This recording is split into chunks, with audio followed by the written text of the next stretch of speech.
bahwa setiap kali melihat sesuatu, melihat perbedaannya, sekarang kita bisa melihat adalah apa kesamaannya. Nah, kalaupun dilihat perbedaannya, apa yang bisa dikolaborasikan, bukan terus-menerus untuk dipertentangkan.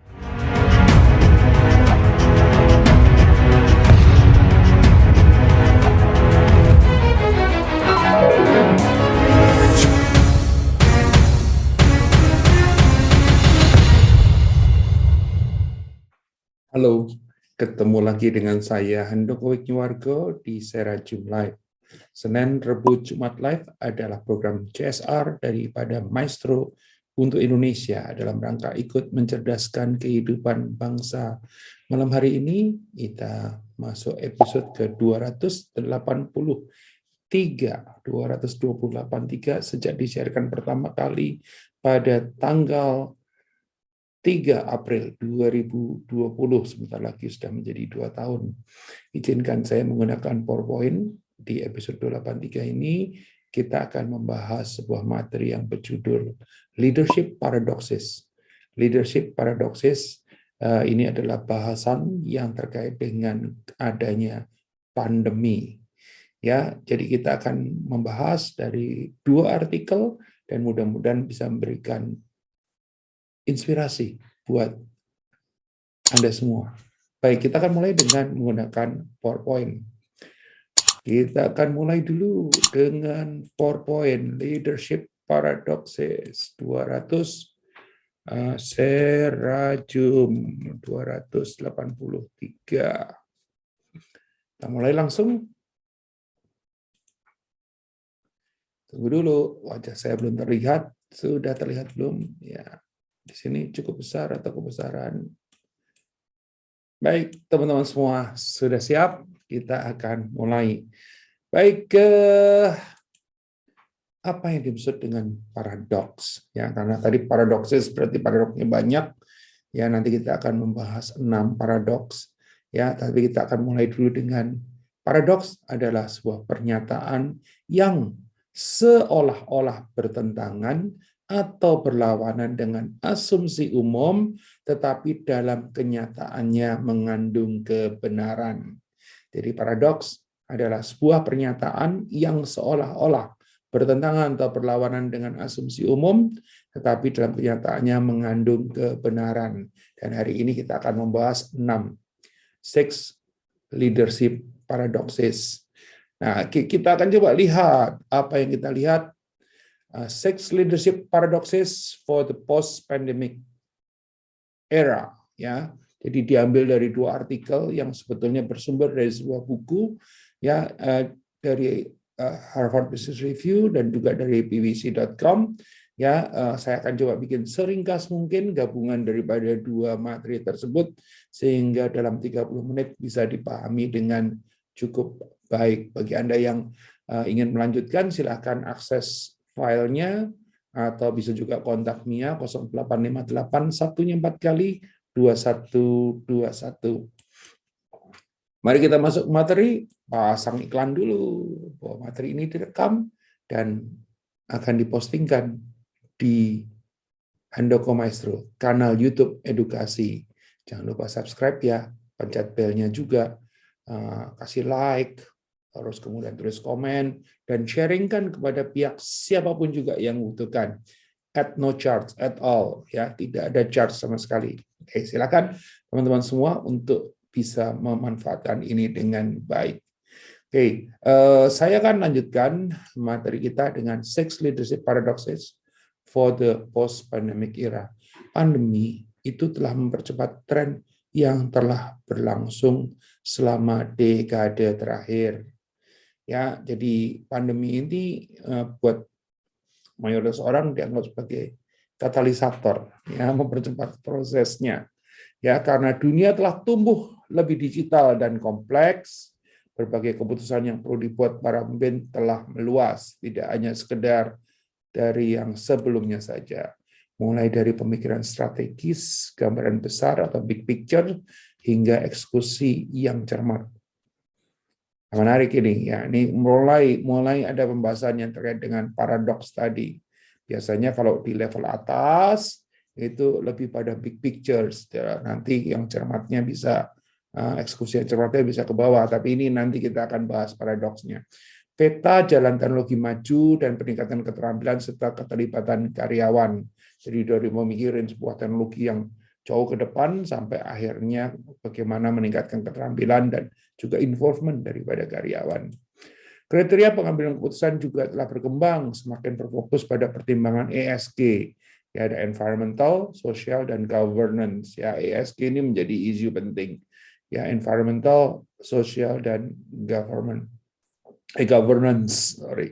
Ini mendorong para pemimpin untuk membuat keputusan yang belum pernah mereka alami sebelumnya dan melakukannya harus dengan cepat. Ya, nah ini yang terjadi. Ya, nah teman-teman semua kita lanjutkan dulu pengantarnya. Untuk berhasil di era baru penciptaan nilai ini, para pemimpin membutuhkan keterampilan dan kemampuan baru. Ya, tantangannya adalah apa? Eranya baru, era penciptaan nilai. Maka yang namanya keterampilan dan kemampuan baru menjadi sebuah keharusan. So, Anda semua adalah leaders, dan itulah kenapa saya berbagi di dalam event ini. Para pemimpin perusahaan-perusahaan menunjukkan mereka berusaha untuk menjadi mahir dalam berbagai karakteristik daripada hanya mengandalkan bidang kekuatan mereka saja. Jadi, kalau mungkin kita bicara soal tadinya orang cenderung untuk menjadi spesialis, maka orang sekarang mulai belajar untuk lebih banyak yang lain. Tidak harus menjadi generalis, tapi belajar lebih banyak menguasai yang lain. Ya, jadi itu adalah yang tadi disebut sebagai keterampilan dan kemampuan baru. Mereka belajar bagaimana bekerja sama dengan orang-orang lain yang memiliki latar belakang yang berbeda, cara berpikir yang berbeda, dan mereka menekankan kolaborasi bersama untuk memimpin bisnis mereka terlepas dari semua perbedaan. Jadi buat teman-teman di sini yang mungkin nonton dan kemudian selama ini berpikir dengan konteks lama bahwa setiap kali melihat sesuatu melihat perbedaannya, sekarang kita bisa melihat adalah apa kesamaannya. Kalaupun dilihat perbedaannya, apa yang bisa dikolaborasikan, bukan terus-menerus untuk dipertentangkan. Ya, kita akan lanjut dengan penjelasan lebih lanjutnya adalah karakteristik yang dianggap paling penting oleh para pimpinan sejalan dengan 6 paradoks kepemimpinan yang dijelaskan dalam buku terbaru dari Blair Shepard, yaitu 10 Years to Midnight. Saya udah pesan bukunya sebetulnya, tapi entah kenapa bukunya sampai sekarang belum hadir. Sampai hari ini, saat ini saya ngajar, tapi saya udah baca reviewnya dan saya udah baca bagaimana buku ini dikutip di banyak tempat, dan itu adalah menarik ya. 10 Years to Midnight daripada si Blair Shepard. Nah, bukunya itu sendiri dirilis 4 Agustus 2020, jadi buku baru. Penulisnya adalah si tadi, Blair H. Shepard. Saat Anda melihat krisis di dunia, sebuah pola mencolok muncul dengan sendirinya. Kita memiliki 10 tahun untuk menemukan jawaban dan menerapkannya. Problemnya adalah apa?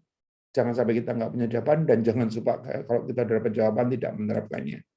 Pak Blair ini dan timnya meneliti akar penyebab krisis dan menyarankan beberapa solusi strategis yang dapat memperbaikinya. Jadi nanti kita akan bahas secara khusus bukunya tentang Pak Blair kalau perlu, ya. Tapi hari ini kita akan membahasnya berdasarkan PwC dan juga HBR, ya. Baik teman-teman semua, kita akan coba lihat ada 6 leadership paradoxes for the post-pandemic era. Ya, satu adalah bicara soal, nah ini kita mau lihat paradoksnya ya, dari judulnya kita tahu bahwa itu adalah paradoks. Strategic executor, ya, strategic executor, ya, humble hero, bukan hero ya, hero, ya, tech savvy humanist, ya, tradition innovator, high integrity politician, globally minded localist, ya. Jadi 6 ini yang akan kita bahas secara singkat, ya. Mudah-mudahan bisa memberikan manfaat, paling enggak memberikan inspirasi buat Anda semua. Baik, kita akan bahas satu-satu, ya teman-teman semua. Mari kita bahas satu-satu. Kita bicara soal strategic executor, ya. Strategic itu menemukan wawasan dan pengamatan dengan melihat ke masa depan untuk menginformasikan pengambilan keputusan hari ini. Jadi hal-hal yang strategik itu bukan hal-hal yang kita hadapin saat ini, tetapi ke depan. Strategik bicara soal sustainability, keberlanjutan, ya, kesinambungan. Ya, jadi apakah jelas tidak jelas, apakah pasti tidak pasti, tetapi paling nggak ada pemikiran ke sana dengan dasar-dasar yang ada, ya. Itu satu sisi. Jadi ke depan. Sementara kalau kita bicara soal eksekutor untuk memberikan tantangan hari ini dengan sangat baik. Jadi leadersnya harus bisa strategik sekaligus juga eksekutor, ya, karena tidak bisa tidak, situasinya berubah.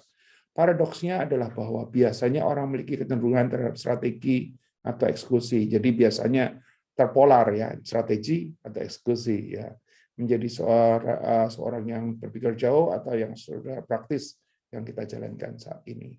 Itu kita bicara soal strategic executor.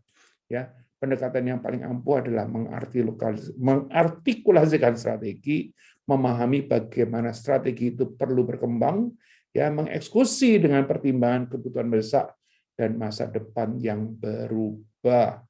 Apalagi yang dikatakan di dalam artikel itu adalah menjalankan tanpa strategi, menciptakan kemungkinan yang lebih tinggi dari krisis yang lebih signifikan di masa depan. Namun tidak efektif, menghabiskan jumlah waktu yang tidak proporsional untuk memikirkan masa depan dan melakukan kebutuhan untuk mengeksekusinya sekarang. Jadi ada yang butuh mendadak atau bukan mendadak, ya, lebih kepada kini harus mau nggak mau harus diputuskan atau harus dijalankan, ya. Jadi dua-duanya harus dilakukan. Itu paradoks yang terkait dengan strategic executor. Para pemimpin harus menemukan cara untuk menjadi strategis, membawa masa depan ke masa kini, dan memecahkan masalah hari ini dengan memikirkan hari esok, dan juga menyelesaikannya. Ya, menarik, ya. Oke. Nah, terus kemudian yang kedua, ya, semua totalnya ada 6 tadi, ya, 6 paradoxes. Bicara soal humble heroes. Humble hero, ya. Humble untuk menumbuhkan ketahanan pribadi yang mendalam pada diri sendiri dan orang lain, mengenali kapan mereka perlu membantu dan juga perlu dibantu, ya, bukan jagoan. Nah, yang di sisi lainnya lagi adalah hero, adalah jagoan, memancarkan kepercayaan diri dengan bakat kompetitif dan gravitas. Nah, muncul kan, jadi ini menjadi paradoks, kan, satu humble, satu hero, ya. Mari kita lihat penjelasan lebih lanjutnya. Paradoksnya adalah para pemimpin merasa mereka perlu berperilaku seperti pahlawan, mau nggak mau harus gitu, memancarkan kepercayaan diri pada masa-masa yang menimbulkan kecemasan ini.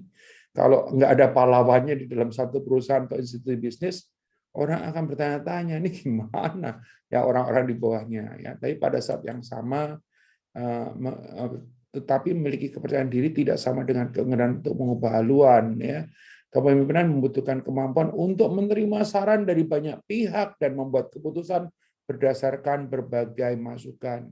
Karena apa? Karena sama sebetulnya yang menjadi leaders itu biasanya menjadi leaders karena masa lalunya. Sementara sekarang ini perubahan yang terjadi demikian banyak, makanya oleh karena itu dia harus diputuskan berdasarkan masukan-masukan yang masa kini. Nah, pemimpin membutuhkan ketahanan pribadi untuk mengakui ketika mereka salah juga, enggak apa-apa.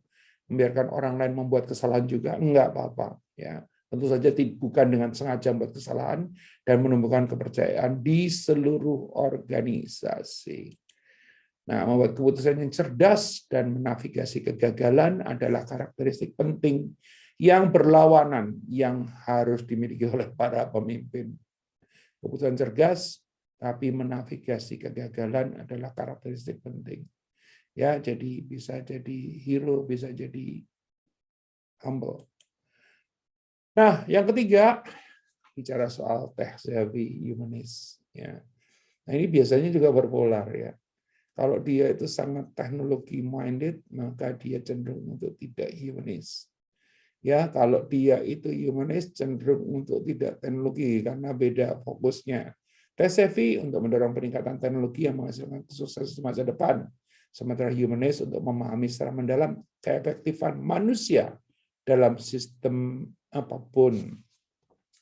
Apa penjelasan lanjut daripada cerita ini adalah paradoksnya adalah bahwa secara tradisional Mereka yang memiliki keterampilan teknis tidak selalu memperoleh keterampilan yang dibutuhkan untuk memahami kebutuhan orang atau bagaimana memimpin. Jadi biasanya kalau kemampuannya teknis tinggi, termasuk dengan penguasaan teknologinya, maka dia cenderung quote-unquote, dalam tanda kutip, kurang manusiawi gitu ya, karena semuanya diukur berdasarkan sesuatu yang lebih pasti dan kemudian pada hasil. Akibatnya banyak orang yang mendorong kemajuan teknologi tidak dilengkapi untuk mempertimbangkan implikasi manusia dalam pekerjaan mereka. Hal ini juga berlaku sebaliknya karena mereka yang bertanggung jawab atas orang tidak selalu memahami dampak teknologi terhadap bisnis dan tenaga kerja mereka. Jadi ini di kutub yang lain ya, yang mengelola orang-orang itu tidak memahami teknologi sehingga padahal itu berdampak kepada orang-orang yang dikelolanya ya. Oke, baik. Kita akan lanjutkan. Peran pemimpin adalah untuk memelihara keberhasilan bisnis dan dalam melakukannya menawarkan masa depan yang lebih baik bagi mereka. Itu berarti menyimbangkan antara kecerdasan teknis dan fokus pada kemanusiaan. Well, nomor 4, kita bicara soal tradition. Innovator ini juga balik lagi. Biasanya tradition itu senang pada status quo, senang kepada heritage, senang pada hal-hal yang sudah mengakar ya. Sementara inovator selalu membongkar sesuatunya, pengen yang baru. Kalau kita bicara soal tradition, untuk menghubungkan secara mendalam dengan tujuan ide asli dan membawa nilai ini ke hari ini, itu dulu diwariskan apa, nilai-nilainya itu terus dilestarikan. Sementara kalau kita bicara soal inovator, mendorong inovasi dan mencoba hal-hal yang baru, termasuk kalau harus mengganti nilai-nilai tadi ya, memiliki keberanian untuk gagal dan membiarkan orang lain untuk melakukannya. Nah, paradoksnya adalah tergoda untuk terus melakukan hal yang Anda lakukan dengan sangat baik. Jadi kalau Anda sudah baik, godaannya adalah tidak mau berubah. Betul ya? Ya, apalagi Anda sudah sangat baik, tidak mau berubah. Kenapa? Karena itu berisiko sekali. Dan kehilangan peluangnya akan membantu Anda tetap relevan. Padahal tiba-tiba situasinya bisa berubah. Ya, dan kemudian Anda terjebak kepada masa lalu tadi. Masih di bahasan tradition innovator, hal ini membutuhkan kemampuan untuk menghormati masa lalu, dan memutuskan apa yang perlu dibawa ke masa depan, serta memiliki keberanian untuk mencoba hal-hal yang baru. Baik teman-teman semua, jadi sudah paling nggak dari 4 sudah ketahuan ya, bahwa paradoksisnya itu adalah tadi ya.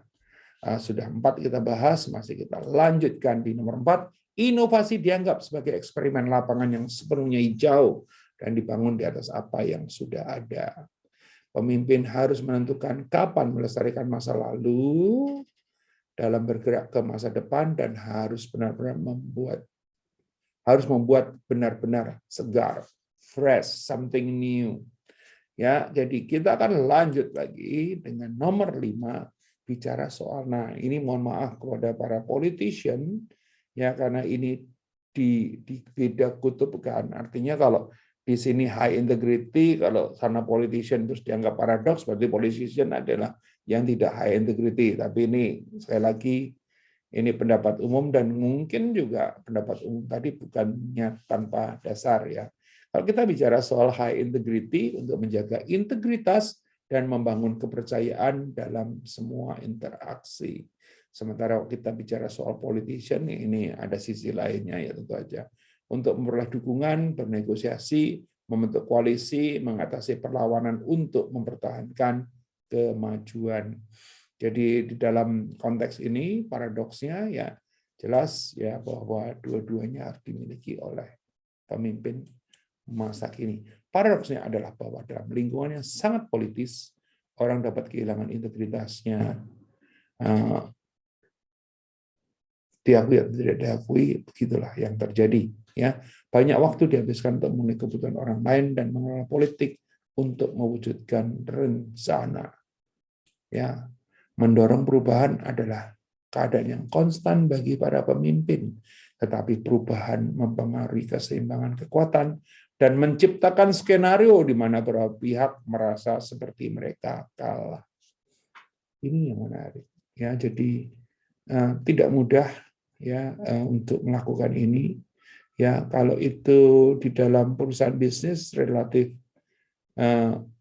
ya kita belajar dari politician yang baik itu aja, karena tidak semua politician juga buruk, tapi hal-hal yang melakukan koalisi terus kemudian mendapatkan dukungan dan sebagainya adalah bagian daripada kemampuan leaders yang baru, tetap tapi dengan high integrity tadi. Baik, kita akan coba lihat agar setiap orang tetap terlibat dalam hasil optimal bagi organisasi selama masa perubahan. Integritas pemimpin itu lebih penting. Jadi bukan berarti integritasnya dihilangkannya.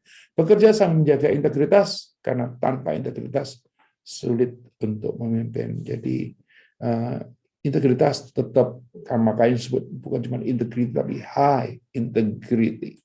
Ya. Nomor 6,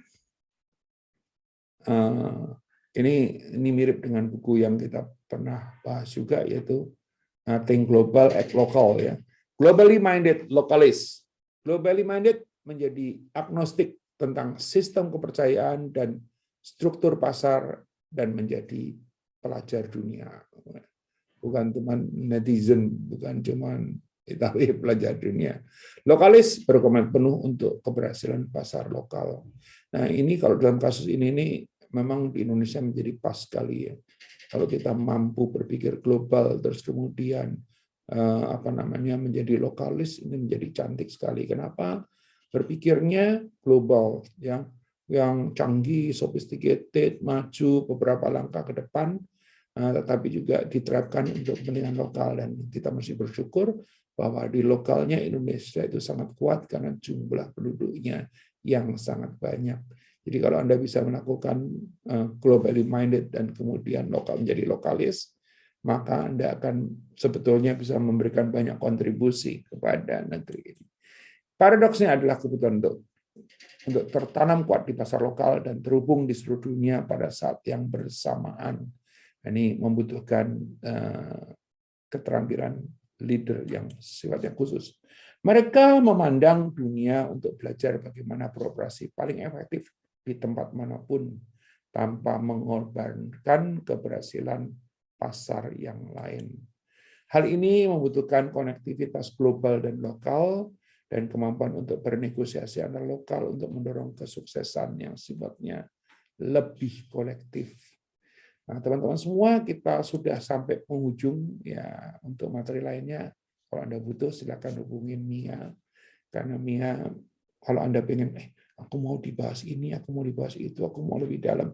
Misalnya seandainya Anda mau bilang bahwa mau dong bukunya si Pak Shepard tadi dibahas secara khusus, maka silakan kontak Mia via WA ya 0858 1-nya 4 kali 2121. Tidak hanya itu aja, kalau misalnya katakanlah dibutuhkan khusus, Anda bisa minta ke Mia, bisa enggak kalau misalnya katakanlah materi ini dibicarakan secara lebih elaboratif di perusahaan kami, silakan kontak juga kepada Mia. Ya, Mia akan membantu ya nanti dengan tentu saja dengan arrangement yang lebih spesifik kepada organisasi ataupun institusi Anda. Kira-kira begitu.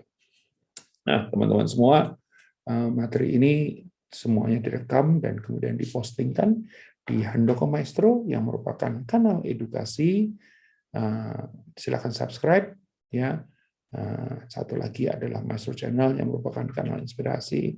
Silakan juga subscribe dan jangan lupa untuk menyalakan lonceng atau bell. Ini akan mengingatkan Anda apabila kami melakukan postingan materi baru. Nah, teman-teman semua, ini penutup daripada Pak Bill Shepard ya, yang dikatakan adalah apa? So, if leaders around the world want a better future for our children and grandchildren, they need to find within themselves, the capacity to navigate the 6 paradoxes or surround themselves with people who can. The stakes are too simply too high for them not to. Ya, atau terjemahan dalam bahasa Indonesianya, dan kita nanti akan coba jabarkan sedikit. Jadi, jika para pemimpin di seluruh dunia menginginkan masa depan yang lebih baik bagi anak dan cucu-cucunya, mereka perlu menemukan di dalam diri mereka kapasitas untuk menavigasi 6 paradoks. Ya, jadi harus dimulai dengan apa? Menemukan dalam diri mereka, dalam diri kita sendiri adalah kapasitas untuk menavigasi 6 paradoks. Atau setidaknya mengelilingi diri mereka dengan orang-orang yang mampu. Ya, kalau 6 paradoks tadi kita mampu semua, maka oke banget. Tapi seandainya kita ada yang nggak mampu, ya tentu jangan semuanya nggak mampu ya. Itu maka kita harus mengelilingi diri kita dengan orang-orang yang mampu. Taruhannya terlalu tinggi bagi mereka yang tidak melakukannya. Pak Blair Shepard, Global Leaders for Strategy and Leadership. Ya, nah teman-teman semua, begitu kira-kira materi kita hari ini. Ya, mudah-mudahan bisa memberikan manfaat kepada Anda semua, setidaknya menginspirasi Anda atau menambah pengetahuan Anda atau menggeser pemikiran Anda bahwa aku mau seperti lagu aku masih seperti yang dulu.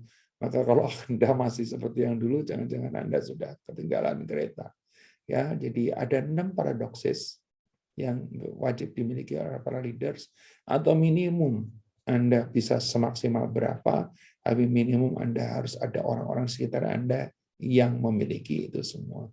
Teman-teman semua, hari ini pembahasan daripada Serajum 283 Leadership Paradoxes, ya, yang prinsipnya adalah membahas tentang 6 paradoks kepemimpinan yang merupakan hasil karya daripada Pak Shepard tadi, ya, itu bisa menjadi sesuatu yang berguna buat Anda semua.